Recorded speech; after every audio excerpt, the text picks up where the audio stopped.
కేవలం మనకు మానవత్వం ఉంటే సరిపోదు. మనం చేస్తున్న సహాయం ఎవరికైతే అందుతుందో వాళ్ళు ధర్మంగా ఉన్నారా లేదా అనే విషయం పైన కూడా అందరూ దృష్టి పెట్టాలి. ఈ మధ్య కాలంలో దగ్గర వచ్చిన నాకు గొడవయి పోనీకి డబ్బులు లేక అరుక్కుంటున్నాం. మీదకి వెళ్ళాలి. ఒక ప్రెగ్నెంట్ లేడీ ఒక చిన్న పాప కూర్చుంది. వాళ్ళని చూడగానే నా వల్ల అవ్వలేదు. ఎంత కావాలి? మీదకి మాకు 500 అయితే డబ్బులు లేవా? 500 అన్నం ఇస్తారేమో పిల్లకి అన్నం తెలిపిద్దామని కూర్చున్నా. అక్కడ దగ్గరలో చుట్టుపక్కల తన ఫుడ్ కోసం నేను వెళ్ళి ఫుడ్ తెస్తున్నప్పుడు ఇద్దరు ముగ్గురు అంటున్నారు, జాగ్రత్త, ఇట్లా సికింద్రాబాద్ లో ఇలాంటివి చాలా జరుగుతూ ఉంటాయి, మీరు ఎవరికైనా హెల్ప్ చేస్తున్నప్పుడు ఒకసారి చూసుకోండి, మరింత మానిటర్ చేయండి. తీసుకురావాలి అన్నము. ఏం పేరు నీ పేరు?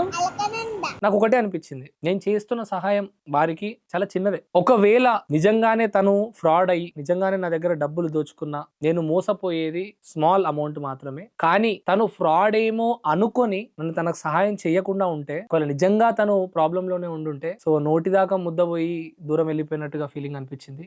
ఇగో దీను బ్రెడ్ ప్యాకెట్ పట్టుకో, ఇగో అమ్మ ఈ పైసలు కూడా దగ్గర పెట్టుకో, జాగ్రత్త అమ్మా, సరేనా? ఇలా కాలే మొక్క కానీ జర జాగ్రత్త అమ్మా, తన జాగ్రత్త బేట, మంచిగా చదువుపి అమ్మా. ఇట్లా అయిపోయినాయి, ఆమె జీవితం అట్లా కావద్దు, జాగ్రత్త బేట.